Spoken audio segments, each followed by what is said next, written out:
Hola, hola, Paletitas. Welcome back to another episode of Las Paleteras podcast. I'm Cesar Camacho. Y yo, su tía favorita, Nalgona. And today we have a very, very special guest, the talented actor and now podcast host, Christian Navarro. Hello. Thank you for having me. Hey, thanks for joining us. We're super excited to have you. Yeah, studio audience, clap, please. Ay, sí, studio audience. No les pagamos, pero sí les damos de tragar. But first of all, congrats and welcome to the Sonoro family. Thank you. We love the new podcast, The Setup. We got to listen to a little sneak peek the other day, so... February 12th. On Wednesday, February 12th. I know, they gave us a tease. We got like a few minutes, and I'm like, I need the rest of it now. Good. I'm excited. I had a lot of fun working on it with Harvey Guillén. You know, he's great. Yeah. We also love him too, so. Yeah. Well, let's start a little bit of that. So today, I thought we would be fun, just given kind of the theme of the podcast, to talk about dates. Primera cita, cute Karin Leon, primera cita.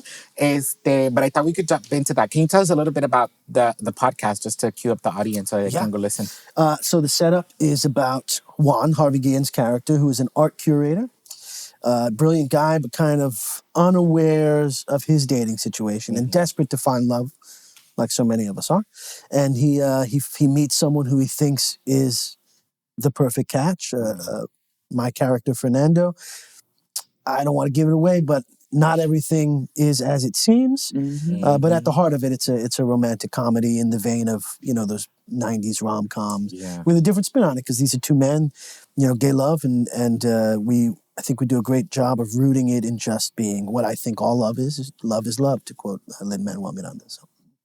That's a quote Lin-Manuel Miranda. Yeah. Y'all know how I feel about him, y'all. Oh, no, I don't know, but I don't want to know. This one. Wait, I don't know how you feel. Actually, we'll leave it first. He's overrated, guys. What? I love him. I love him. Hamilton is rap for white people. And look, we're cutting this. We're cutting this. Lin-Manuel, my name is Jose Richard Aviles. Come and find me. Roll up. What's up? Anyways, the setup. I love the abuelita in the scene. Oh yeah, cool. And your character like had so many twists that I was driving and I was like, wait, am I listening to the right thing? Like, because it kept changing and I loved it. I feel like it was really cool. It's something I love about this format, podcast and audio formatting and that kind of storytelling.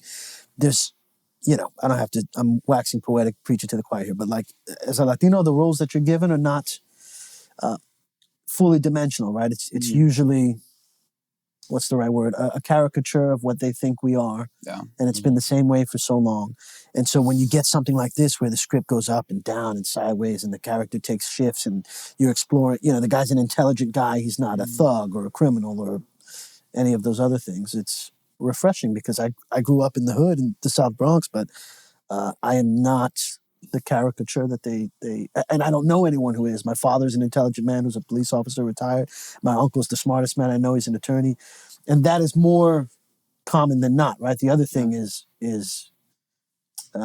bullshit that we perpetuate in Hollywood. 100%. Yeah. Before we dive into Citas, I'm curious to think about. So, I mean, we gotta be hella real. A Las Paleteras, our audience son bien chismosas. Okay. I think, because we're all chismosas. Yeah, so we definitely have to ask, the question that we ask everybody, all of our guests that come to the show is, if you were to be a paleta flavor, what paleta flavor would you be and why? Which is mango. Por? Or passion fruit. Because they're my favorite flavors. Maracuya, bebés. Maracuya, yeah, maracuya. Because I think they're the best tasting ones, and I think I love those colors. Even though I'm wearing black, I like purples. My favorite colors, and this is what I'm basing this answer on, is sunsets. All of that spectrum, right? That from that pink to deep purple. I love all of those colors. Ahí en casitas están todas de que mango porque le gusta que chupar, bebé. But also, other than that, we should check in. How are you doing? How's everything going? I'm doing really well. ¿Estás soltero, casado, comprometido, viudo, complicado? No, I'm single. I'm single. I just met someone and we've been talking. She's lovely, but I am single and she's single. And I was in a relationship for a while. Okay. We went our separate ways. It was amicable, which was new because I've had bad breakups, and this was like a good breakup. Okay. And it's kind of weird. You're like, this is we still like each other. It's weird. Right. But it was great and healthy and not toxic, and that was great. And I'm doing really well. The setup is coming out, and we have another show coming out on Sonoro in a few months called Tales Unrolled. I'm really proud of that. So I'm doing really well. What's that project about?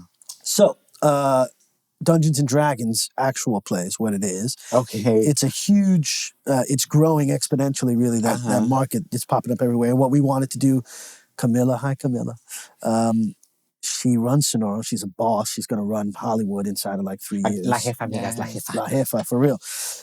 I love her. And she's a big D&D nerd like myself. I play on a bunch of the... Yeah. But she's never played before. And when she told me that, I thought we were looking to do something where we brought it to Latino audiences, because as a sidebar, everywhere I go, all over the world, people go, man, I wish, there was more of us up there. Mm-hmm. And I always felt guilty. I always felt like, man, there's only so much I can do. I'd walk away from that conversation thinking... me and one other person were like the token Latinos in this. Really, everything I do in Hollywood, in the industry, you walk away thinking, right, can I do more? And we filmed 4 episodes of this thing not too long ago, and I was looking around the table and I thought, this is the first time I didn't feel useless. We did something important. We brought Latinos together to explore Latino storytelling. So if you don't know, Dungeons and Dragons is about 40 years old, and it's you roll dice to determine role play storytelling, and it takes place with fantasy, that kind of role play too. It's like, oh, bitch, I just rolled a 20. She's like, send me up. Send me over. Virtue training virtue roll, bitch. Ooh, enlightenment roll. Yeah, I know. Exactly. You got the lingo there. Yeah. But yeah, so I think storytelling is inherent to Latino cultures. Mm-hmm. Yeah. And what I've seen in Hollywood, what I see in this space now that's becoming a bigger space, is a lot of perpetuating our stories. Yeah. And I thought, I thought it's about time that we reclaim a bunch of that. So we assembled a really great team, and it's felt important. It's felt like one of the more important things I've done, even though it's a silly game we're playing, and but it's really transformative, and we get to do that with each other. I like Dungeons and Drag Queens. I love Dungeons and Drag Queens. So oh my god! But also, it's my favorite drag queens. I mean, I don't like Alaska so much, but like Bob the Drag Queen. Oh my, Bob's amazing. Bob, Monet, and Jujubee is an OG.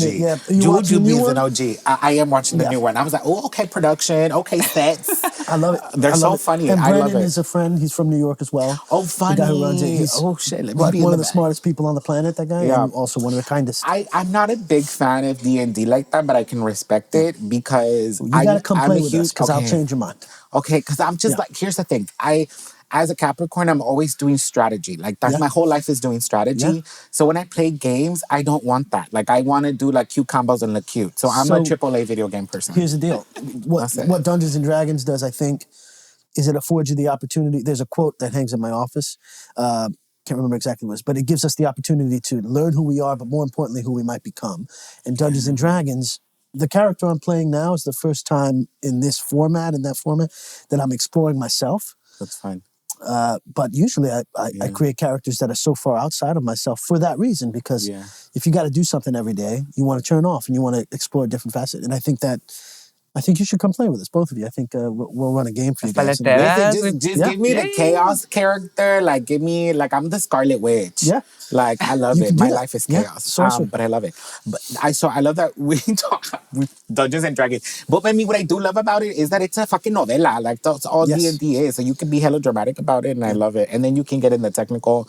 And I'm highly competitive, so I tell people that I'm like, I don't stab to hurt. I stab to kill. Like, I think you would be great in it, and I think you would have so much fun playing. Okay, I'm down. Yeah. But I want to get back to the topic, so I want to talk about first dates. Yeah.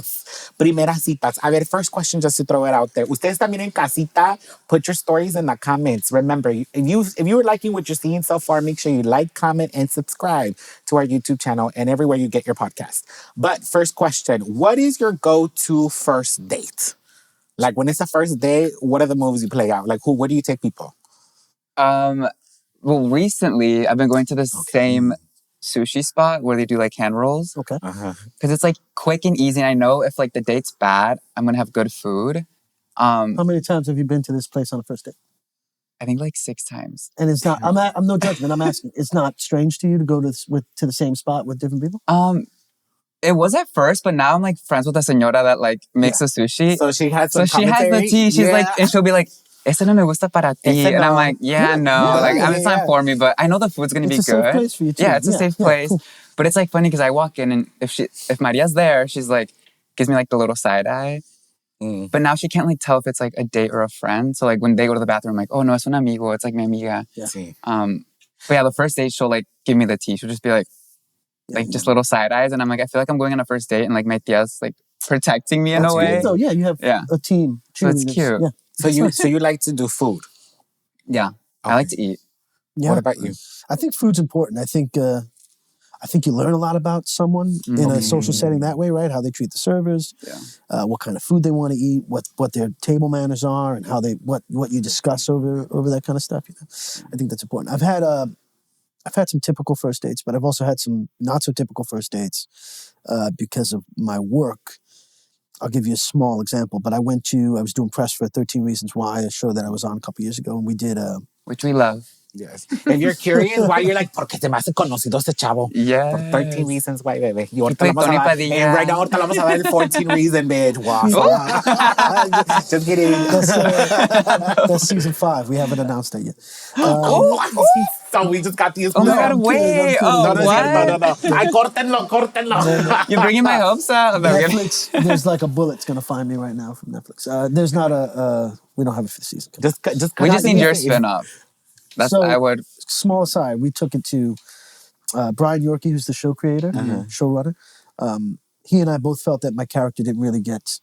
You know, it wasn't his show. It was Clay's show, so we didn't focus on that story. But there was so much story there, especially now with the immigration and the deportations, and him being a gay man who isn't a caricature. He's just a man and happens to be gay. And there was so much social commentary, so much story. We took it all the way to the top there on Netflix, and we really, really tried hard because I believed, it wasn't a spin-off for a spin-off's sake. This guy had a lot to say. And his story was important. So we took it all the way up there. And they told us they didn't understand it. I know if you put a story on about this Latino, that we're going to tune in and people are going to watch. Yeah, the way he took care of his family. Like, it wasn't like a stereotypical, like, what media sees gay men as. And we worked really hard on it because, I don't know. So that book, my character's only in like 2 pages of the book, what the show is based on. So when I went in, the casting process was extensive. They couldn't find the guy. They told me no to audition. They didn't want me to audition for it for like 6 months. And I kind of it was a war of attrition. I broke them down. Please let me, like, you lose nothing by letting me come in. Yeah. Brian Yorkie happened to be in New York that week. You say, sure, let's let him come in. He tells the story better, but he says when I walked in, they'd seen like thousands of people. And it's like, I knew it was you when you walked in. And I was nervous. I found out on like a Wednesday, Thursday, I was in San Francisco. And I didn't know if I wanted to do it. I knew I had to try to do it, but I'm not a gay man. And I thought, you should find a gay man for this. And he said, trust me, we're just going to tell the story of this man. It's not about him being gay. And they will appreciate it. And I thought, he's a gay man. And I thought, okay, I should trust him and just play the truth of the character. My God, open arms. The community was just so happy. And I think that was, for me personally, when I think about that show, I think about how many people came up to me and said, thank you for being a positive reflection of of us. And it meant a lot to me.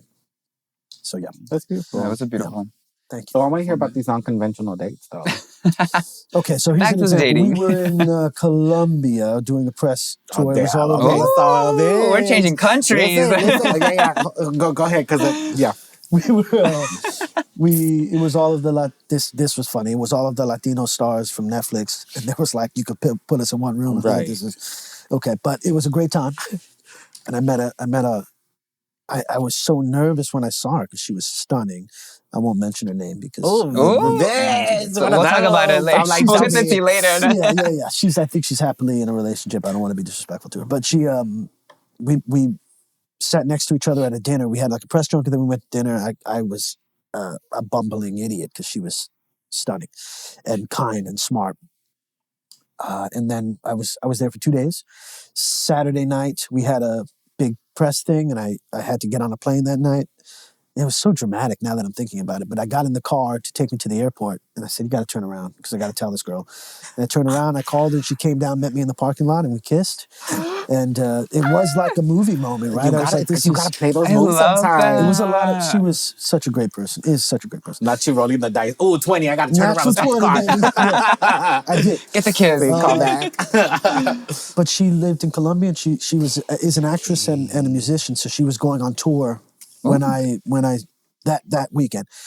And it was such a whirlwind. Long story short, she flew to me in California. We spent a weekend together. It was a great time. What kind of music she be singing? She was doing, it's not reggaeton. It's reggaeton, but I forget. It's a subsection of that, a different genre in there. Okay. Because I was like, it'll come to me. But we start checking off like right. Because in my mind, I was like, I know a couple people, but like, do I know a couple people? Know. She was in a couple of the. You probably do know her. Yeah. That's hilarious. Well, off camera. I love that. You know what? Okay, so I love the fact that was the first date, right? Like that was our first date, was us having this weekend together, and it was this incredible like time capsule, and it was great. But then life happened, so she went back to go work, and I was working. I couldn't move and live anywhere else than where I was doing it. So, but I love those like dates that turn into like a full weekend. I don't know. I've had like those randomly where like it goes so well, then it just keeps going, and then like it's hard to be comfortable with someone. So if you find that. I know personally, like when I find those moments, I want to live in that a little bit, and you just cherish it, and it is what it is. 100%. And sometimes you're not supposed to be with that. Like supposed to be is a weird term, but you're not going to spend the rest of your life with every person. Yeah. Right? So if you can appreciate the experience and learn something from it, and give each other something special in that moment, then it's. And we love little adventures. So. Yeah, I bet you got an expiration date. Sorry. Oh my gosh. I mean, I'm upfront about things. That's what happened with so you were here. But one of the episodes, si ustedes se acuerdan en Casita, amigas, we talked about la putivuelta. And la putivuelta is that when you do your rounds at the club, let me see who's out there, what's about here. Let me go be seen. But I realized that la putivuelta es de básicas. Porque una que puede, yo doy el putivuelo. I fly now to places. I'm like, let me go have little amorcitos in Amsterdam, tenemos en Mexico. Like, I don't mind people going through my messages, just don't go through my WhatsApp. That's not the WhatsApp. That's different. Do you remember that song from the 90s that I got hoes in different area codes? Yeah. I got hoes in different country codes. I've been there. Hello. Yeah. I'm like, let me tell you about the +3. Those are the Dutch. They're crazy. Listen, I can't. I know I have a. I shouldn't be saying this. Now say it. Say it. Say lo que quieras. She's a friend of mine. She's lovely. She's got a kid now. She's married. But we met randomly in New York. She was from Amsterdam, and she's lovely. Look, I just think as long as you're going to be kind, be respectful. Yeah. Those are the most important things. Don't be a dick. No. People are looking for different things. And so there's, 8 billion people. You'll find someone who's looking for the same thing. It doesn't matter where they're at or who they are, really. So, my go-to for dates is actually like a museum. That's a good one. That's a good one. I love going to museums. One, because I'm appreciated and I love museums and I love going to museums. And, I need to take in art to get inspired for things. But similar to what you said earlier about how when you go and like analyze somebody and their food is not a thing for me because I'm a clumsy ass eater. So that's like... You're going to see me at my messy. You're going to see me at my messy once we go out to eat. But at a museum, it's like, okay, cool. Let me see what you're paying attention to. Like, if you're only paying attention to the visual shit, then I'm like, oh, you're basic. Like, I need to know your level of analysis. That's smart. Yeah. So I like museums for that reason, or something like art related, because I'm already letting you into what I love the most, which is my work as an artist, even though it's not my work. But, that's what I love. So that's my go-to. Now we talked about a little bit of cute dates. When do you know that a date is going bad? When you're like, oh, she's not going to get a second, or they... Man, I just think I look for, especially in a place like Los Angeles and New York City, there's a lot of pretty people with not a lot of substance, right? That part. It's the truth. And there are people who cater to that part of themselves, right? They just want to look pretty, be pretty. And so I'm always looking for what's beyond that, because it's kind of you throw a rock in this city, you're going to hit someone who's attractive. So what is beneath that? And I failed a few times. So how do I know if it's going really badly if there's nothing to talk about besides work? I don't like talking. I got to do this stuff, talk about my work and do press for things and talk about my work. But like, it's the least interesting thing about me, I think.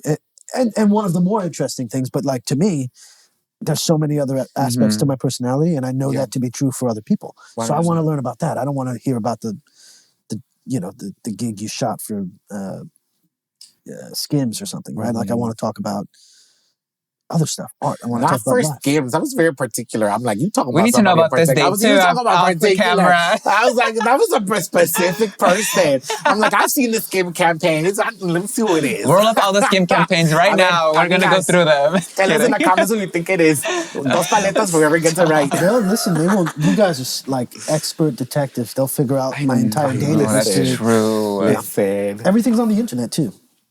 That's wild. Yeah, I was talking. I mentioned I'm talking to this girl, and she did which I guess is normal now. She did like a precursory Google search for 100%. and she was like, "So you dated this person, this?" Because it's on there, right? Like 100%. If you Google an image or something, there's probably a picture of me on a date or something. And so she's like, "You dated this person, this person." See, that's why doing the putihuelo is perfect. I'm like, girl, I wasn't in that country. Like, I was the hell, girl. You showed up in the Daily Mail. I'll be like, that's not me, That's baby. not me. I was in South Central the whole time. I don't have that luxury, unfortunately. You know, I know a bad date. Tell me. So I met up with someone online, whatever. And I was like, okay, cool. Usually what I do with like online folks, I think it's clean slate up until we meet in person. You know what I mean? Like, I'm going to give you the benefit of the doubt until we meet in person. And then that's when I'm doing my assessments, what if this is going anywhere, whatever. We ended up going, similar to you, we went to a bar that I love in South Central. Well, there's one out here too, La Chuperia. I love that place. Yeah, shout out to La Chuperia. Oh, we should talk about that offline. But I went to La Chuperia. It's also like my safe place, so they know me. You know, they're like, okay, what's up? We'll treat you nice. And so we were having a good time. It was talking. It was very like surface level conversation. So then I was like, okay, cool. I didn't live too far from the place. So then I asked him, I was like, do you mind giving me a ride? Like, I don't live too far. And now I shouldn't do those things because then I could have gotten kidnapped some other day.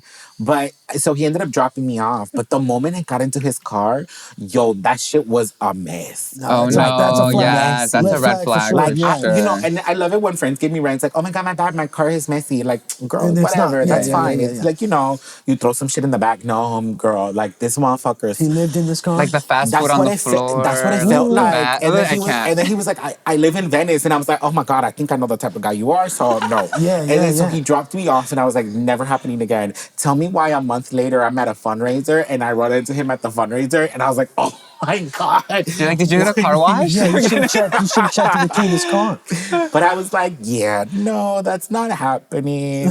Have you ever walked out on a date though? Like, like that's it. Or do you like make it through the end and just there's no follow-up? So two things I've learned about myself. So I'm 33 and like in the last 10 years. Not me being older. In the last 10 years, I've done a lot of work on myself, right? Learning really in the last, I was really in love with someone.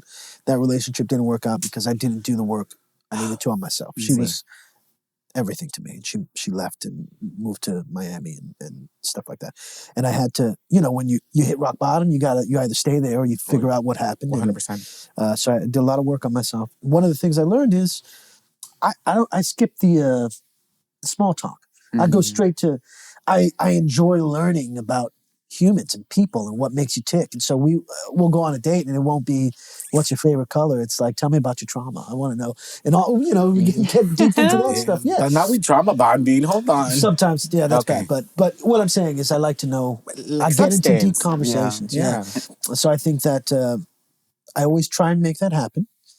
Try and learn something more than the surface. But I've never walked out, but I've had a lot of looking at my phone. This is going. It's a long date. What's a good question? Somebody once told me that a good question for a date is to ask somebody, what is a subject you wish more people would ask you about?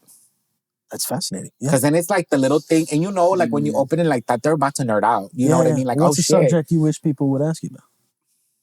I'm curious. Video games. Yeah, you play video games? I love video games. What's your favorite video game? I play AAA video games, but like my favorite game is Red Dead Redemption 2. Oh, hell yeah. I was like, I've never cared for a white man's life until I played Arthur Miller. I was like, no, Arthur Miller. It's like a Western game, y'all. And it's really fun. And I just re-downloaded Skyrim because I hadn't played that in a long time. I can't get into that. My friend. Too fantasy for you? Not even that. It's just so big. And I'm like, bitch, give me narrative. But Red Dead is a huge open world game. 100%. But the narrative is amazing. So good. I need to play more video games. Oh, I love video games. That's one thing I want to do this year. I want to stream. Hell yeah. Because on Twitch? Yeah, because I can't play first-person shooters because I get overstimulated. So I'm out here ducking and shit. And and I had a friend People would love I would have loved seeing you Twitch. I had a friend who saw me playing because, we smoked together and we play video games. And he saw me play and he was like, you should really, I'm having a good time watching you duck and shit and curse at the thing. And you should stream. And I was like, oh, okay. Then I was like, damn, they're going to get me play horror and shit.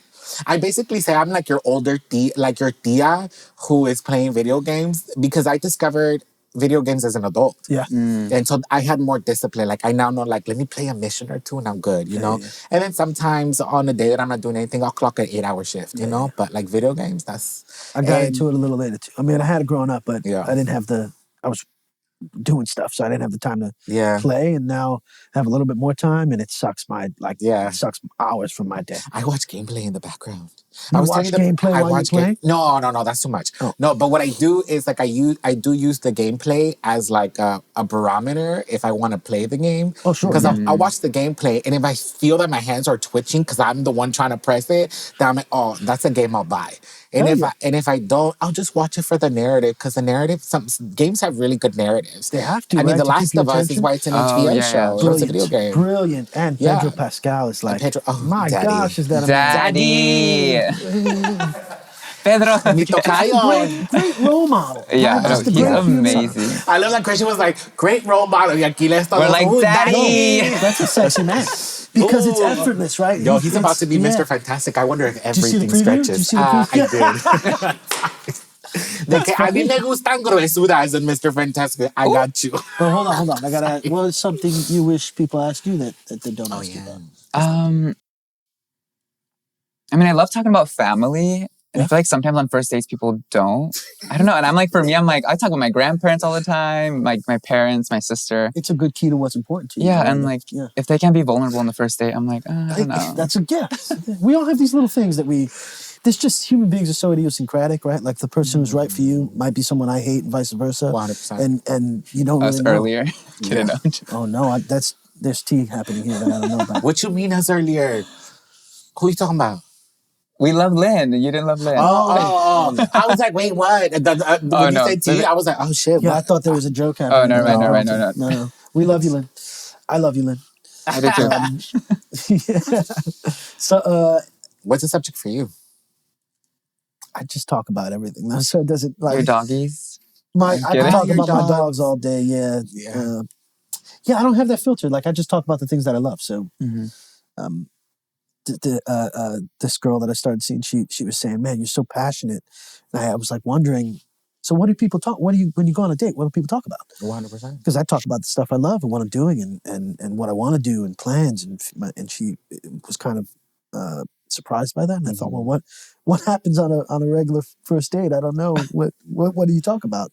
But so, something that I guess my dogs, or I could talk about Dungeons and Dragons. That shit lights me up. Okay. Okay, good to know. I don't talk about acting that much.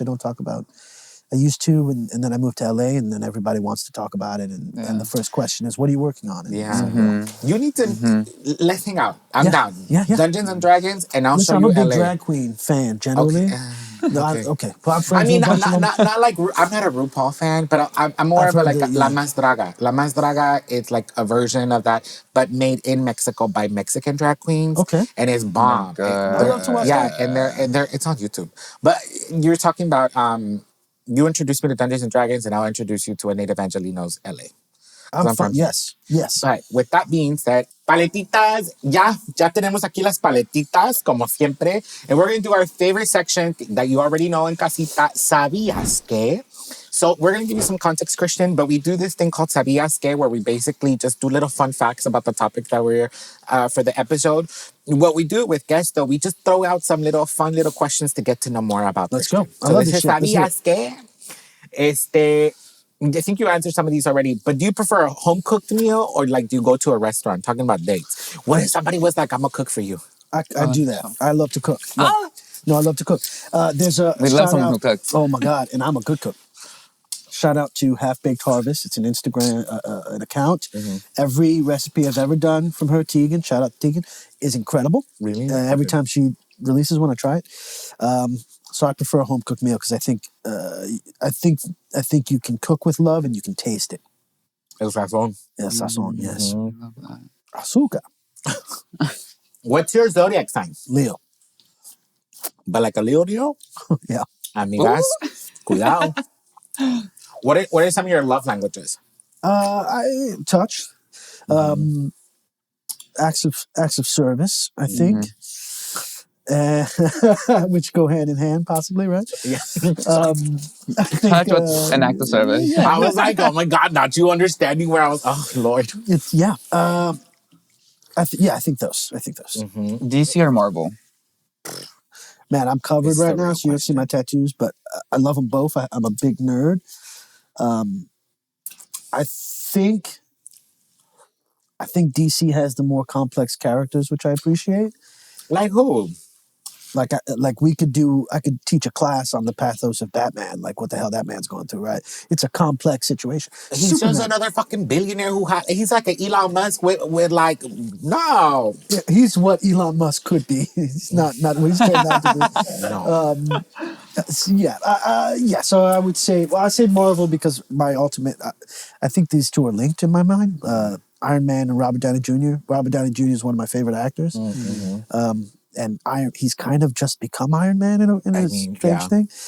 So I go with Marvel because I love the cinematic universe. Brave New World, the new Captain America comes out on Friday. Oh, yeah, it comes out on Friday. With Anthony Mackie, great guy. Yeah, so Marvel. I'm a Marvel girl, too. I like Marvel. What's your favorite Marvel movie? Marvel movie? MCU movie? Damn, this is good.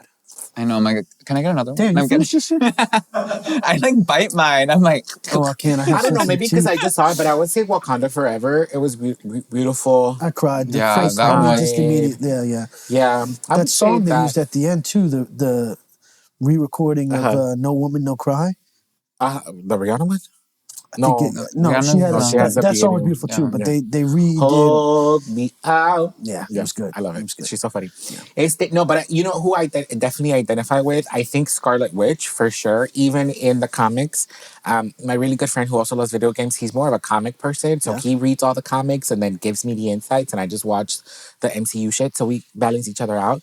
But I was like, yo, I would be that bitch with that power to alter reality. Like, fuck with me. No more mutants. Y vas a ver. Done. Yeah, fucking your So world. she's like, I think canonically, she's one of the more powerful She is. superheroes on the planet She or is. whatever. But I just read the new thing that happened with Storm. So Storm is like godlike now. Yeah.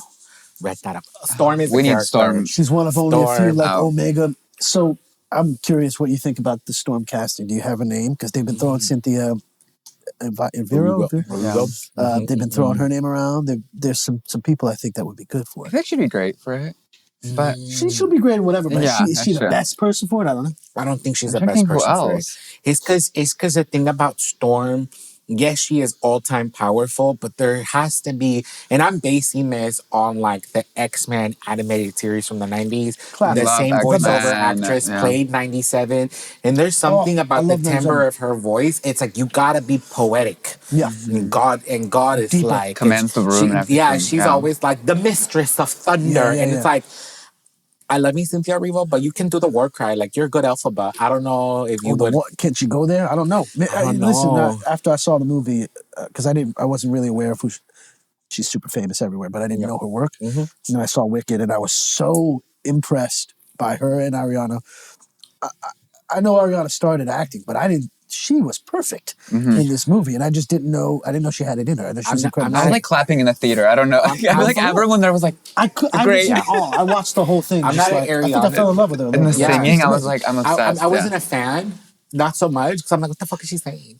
But after this and watching, and like, I can respect her work ethic. Yeah. And Yeah, after and she watching killed Wicked, it. I was like, I respect Ariana. She did the work. She was She great. did the work, She so I did. went to go buy me her cologne. Cloud. No, I watched it like 3 times in theaters already. What's the... Okay, I like this one. What's your go-to taco truck order? Carne asada tacos. De asada, Yes. con chile o sin chile? It depends. Depends on the night. Depende cuánto pica. There's a place. Si enchilado, si no enchilado. There's a place by my house that does like Ay, $2 amiga, tacos. sí. Yo ya estoy enchilada ahí en casita. You guys are in a different And they know your podcast. order?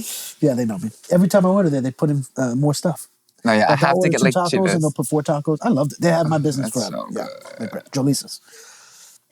Well, thank you, Christian, for participating in our segment. Ay, y se le cayó la paleta, amiga. Se le cayó la paleta. Ya lo pusimos nervioso aquí. But thank you for joining us for another section que se llama ¿Sabías que? I thought we could get back a little bit. I'm curious to hear, we've talked a little bit about dates and we talked about good dates and bad dates. Have you ever, what's like your one memorable date experience? You talked about a whole fucking weekend, but do you have like a memorable date experience that felt like your own version of a rom-com? Yes. Oh, tell us. You go first. Because it's el chismecito. Yeah. When I filmed season 4 in 2019 or something. It ended, and then like a week later, I was irresponsible. I had my lease up there in San Francisco. Okay. We were filming. We were in the thick of it, so I didn't really think about we're going to finish soon. So I need to get a place in LA, or I had a place in New York if I was going to go back there, or get a place here. And then the pandemic happened. Everything shut down. And I had about a week to find a place moving from San Francisco down here. Okay. So I found a place that I liked in Long Beach, and it was nice. And then I met someone online who I fell madly in love with. And I'd like to think it was reciprocated. I thought it was. We spent maybe 2 or 3 months talking to each other, and there was nothing to do. It was just a pandemic. Yeah. So we really got to know each other we were physically attracted to each other, but she wasn't here. So we just got to know each other and deep dive and spent hours and hours. And then it became apparent that if we didn't see each other, it wasn't going to go anywhere because she lived across the country and I was here, and everything was shutting down, and it was a shutdown for a year and a half or something like that, however long it went. So she flew out and didn't leave for 2 years. And I remember seeing her get off the plane and thinking I was the luckiest person in the world. And I remember she flew here. Yeah. Well, and it was one of those things. It was like, well, this is a longer story, but I booked a film. It was one of the only movies that was shooting during this time. And I had to go to Bulgaria to film this movie. And we had been together at that, like she was here in LA for a month or 2 months or something. And I was going to get a sitter for my dogs and all of that. She said, I'll just stay with them. She didn't, I didn't ask her. That's so cute. Yeah. And then when I was out, sin el compromiso, I love it. when I came, I did that for 3 or 4 months. I filmed in Bulgaria. And then when I came back, I was, I had been in that spot, in that home for maybe 2 months before she came.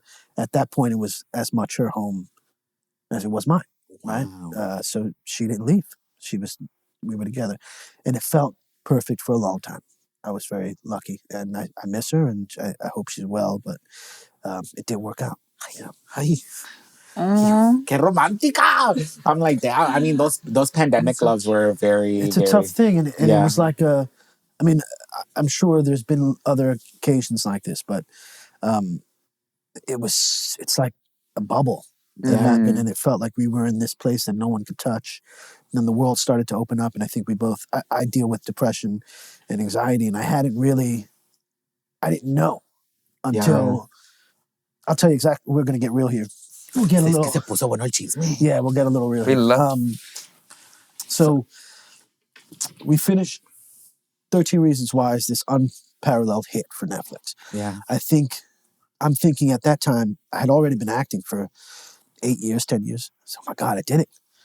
I think after this show, my career will take off because, and I say this with humility, but I did great work on that show. And I thought it would be seen, and I thought it would be appreciated. And that's not what happened. I think several contributing factors, but the pandemic happened, so work stopped. 100%. So this momentum that I had stopped. And then that snowballed into depression and anxiety, and I started to really deal with it, but I didn't have the language. So I think the person she fell in love with wasn't the same person.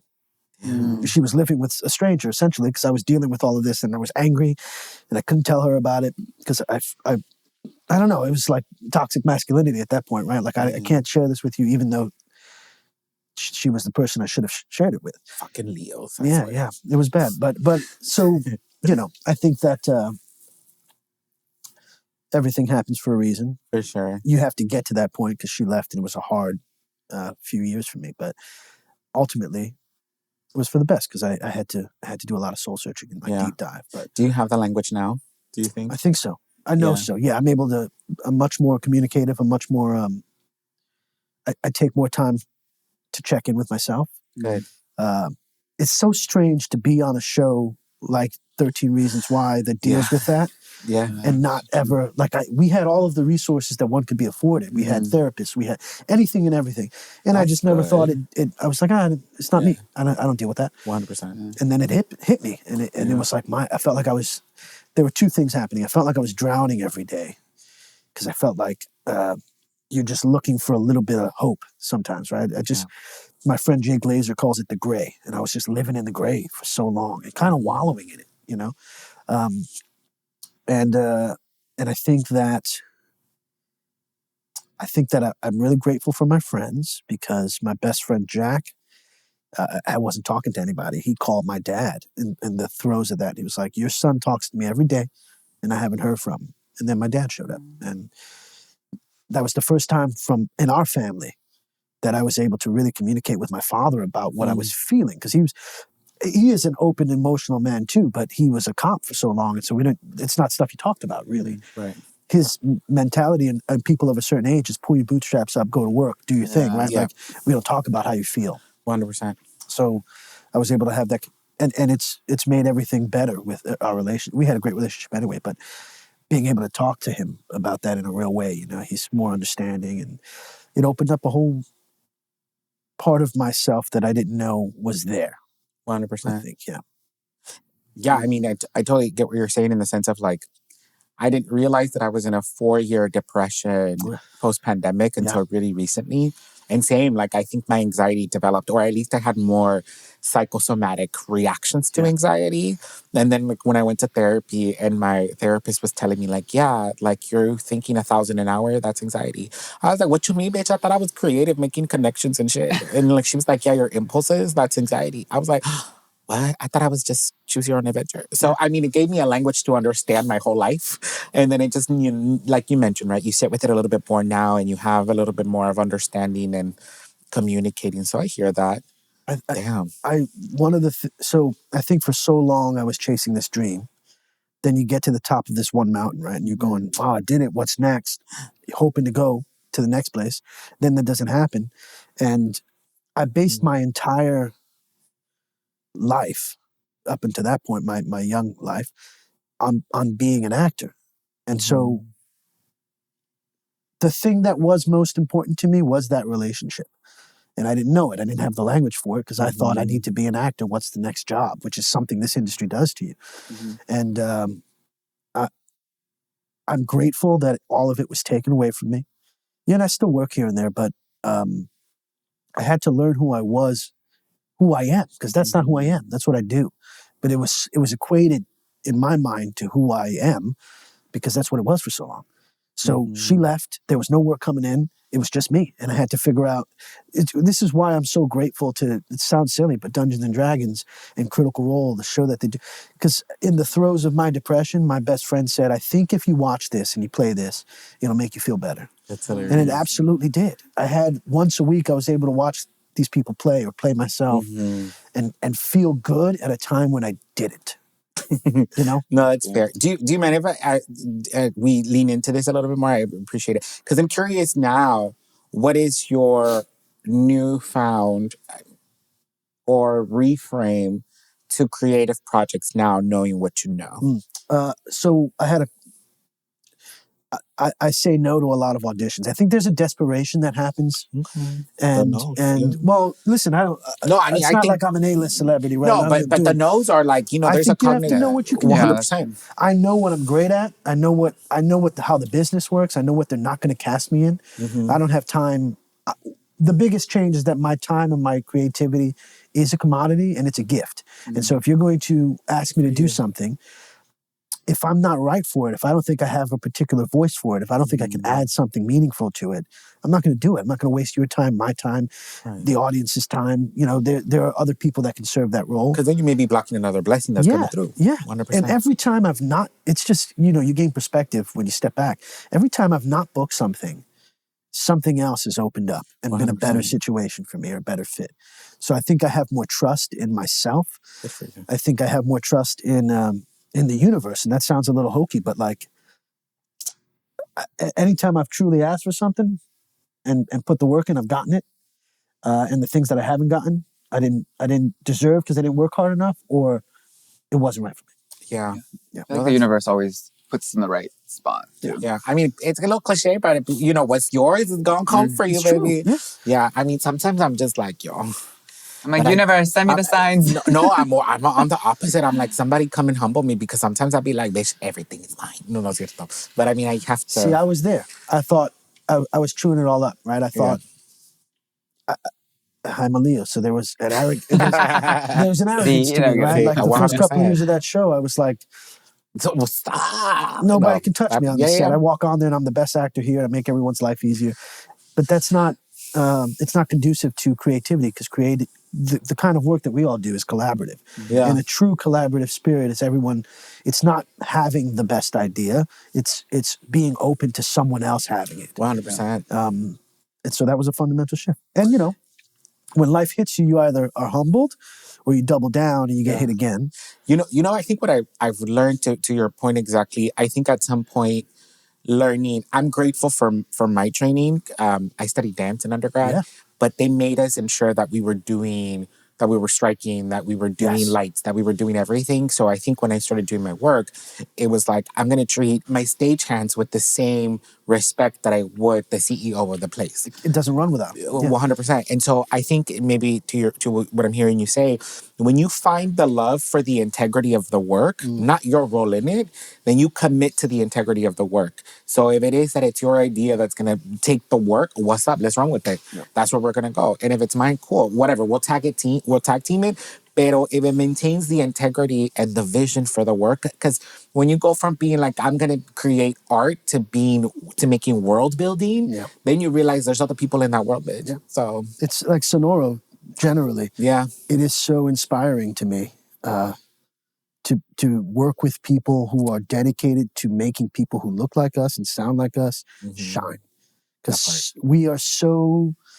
I think the industry is conditioned to relegate us to these roles where we, I don't want to, they will find a person of color, come on, be a guest, come on, do this. And we always make shit better. And then we're put back in the shelf, the menagerie of colored people, right? And it's great. I was sitting around that table the other day with Camilla and the other Sonoro folks, and I was going, this is special. This is... Yeah. There's a place for us to be appreciated, to give our love and our storytelling, and where we're not just the token 100%. Person of color on the set. 100%. Amorcito Sonoro, nuestra casa, nuestro templo, nuestro todo. We're slowly getting to the end of the episode, which sucks. I'm having so much fun. Part two. We need a part two. We need a part two for real. You know, I think it's very timely just kind of as we're closing up. I'm curious to hear... We're living interesting times. Yeah. Estamos, amigas, todas estamos igual. It's a nice way to put it, interesting. Yeah, 100%. Because listen, I got media training the other day, and they were like, girl, they're going to come for you if you say things. And I've said things on the episode that I was like, bitch, I'm about to be a target. So I was like, I'm trying to... be authentically. Listen, I've gone through the ringer with media, the PR, and all that shit. What I think you can never go wrong if you are just... It's not wrong if it's the truth, if it's your truth. 100%. But people want that. People need to connect to that. Yeah, I think just at this age, just the responsibilities that I now have for the people around me. That's a little different. You know what I mean? It's... Oof. Listen, PR don't like me because I'm going to say what I feel. That's funny. I love that. But we love that. But so I'm curious to think about any advice, anything you want to share, especially around the time how we're creating. I feel like a couple of things were brought up, right? Like how we need better, more complex narratives for our identities. That's something I heard you say. One, the not to being typecasted, the not being pigeonholed, or sort of create archetypes of our identities when we're also different and varied. And especially now, again, the times that we're living in, there's a lot of erasure that is happening and that will continue to happen. So what do you think is something that maybe you're learning or something you want to share, and how to navigate all that as a creative? That's a lot. It's a big question, sorry. No, I think about it all the time. I'm just, okay, first and foremost, they've been trying to stamp out people who are other for thousands of years. That part. And it doesn't work. It never will work. I think about my father's my best friend. He's never given me bad advice. Some of it I didn't take until I was older. But, excellence, he would say excellence is the best deterrent against racism. And I thought, it doesn't, you're not going to wipe out racism, xenophobes, homophobes, all that hate is always going to exist. But if you walk through the world acknowledging that it exists and irreverent to it and be your best self, show up is 99% of the thing. That's a cliche, but it's true. Showing up. If you make excellence a habit and whatever that is, however you want to express that. There's a poem by Khalil Gibran. In it, it's called On Work, and he says, work is love made visible. And I think whatever you do, if you work on it fully and you express your love in that way, you will live a fulfilling life. So I think as an artist, as a creative of any kind, look, the universe will knock you on the fucking head until you do the thing that it wants you to do, or it'll find someone else. And I think we have to be supple and soft to that and listen to it. And when you hear it, even if it's crazy, look, I'm a kid from the South Bronx and Hunts Point. I had no role models in this business. There weren't in 1993, 4 or 5 when I was a kid. There was John Leguizamo, and that was it, right? And he's an incredible actor and human, but that was it. So no matter what that dream is, if the universe is speaking to your heart, fucking go for it. You have nothing to lose and everything to gain. Fear keeps so many of us complacent and safe. And I think do the thing that scares you. And then whatever you're going to do, be the best at it. That's all. That part.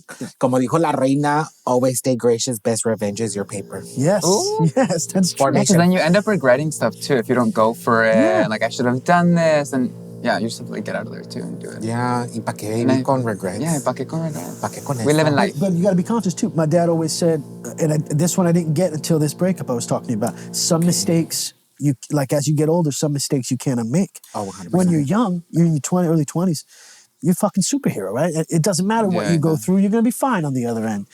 Life happens to you. Yeah. So you got to be, I think living, this word keeps popping up in my life recently, but intentional, living an intentional life. Intentional. I didn't have that. I wanted to be an actor. And I didn't want to be famous. I just wanted to be an actor. Yeah. Why was never there for me. And once recently I've brought intentionality into my life in a real meaningful way, everything's opened up for me, and I've had a better go. I've had a better go at living lately. That's beautiful. Yeah. A better go at living. Well, that's a beautiful way to close. Have a go at living, amigas. Vayan a vivir. Vayan a vivir. Yes, it's some crazy times y wild times, pero vayan a vivir, amigas. And of course, you can come to us every time we drop a new episode, and we can be your little escape for an hour, and then we go and do the work. Well, I hope I get to come back. I love you guys. Yes, come back. Bueno, with that, can you let us know what's up next? We know we have the setup is out. It's going to be out. The setup is out on February 12th. It's a great little Valentine's Day. Listen. It's real cute, really demure. It's very demure. Listen, Harvey Guillén is in it. He's a genius. Harvey, I love you. So excited to get to share this with you. And then in a couple of months, watch out on the Sonoro feed and everywhere you could listen to podcasts for Tales Unrolled. It's going to be great. I'm having shot the first 4 episodes. We're doing something really special for us, for the culture. So I'm really proud of it. And where can people follow you? Oh man, it's Google my name or something. I don't do the social media. It's Instagram and I love that. Ahí lo ponemos abajo ahorita y ahorita lo ponemos. That'll be funny. And then our words are going to collide again next time. So exactly. Bueno, pues, Paletitas, thank you guys for joining us again. And thank you, Christian, for coming on set today and being here with us and sharing space. It was such a great time. Yeah, no, we love to having you. And hopefully we come back again. I would love to. Do something again. Yeah. Okay, Paletitas, don't be shy. Slide in the DMs. Give us the chisme, everything, please. We want to know what you guys want us to talk about in the next couple episodes. Y recuerda, Paletitas, la vida es más sabrosa con nosotras porque somos Las Paleteras. Hi, Paletitas. This podcast is produced by Joel and Elpidio Perez, along with your hosts. Las Paleteras is edited by Augusto Martinez, with music by Cintia Morado and Ingrid Guijarro. Special thanks to our friends at Mitu and Sonoro for production support.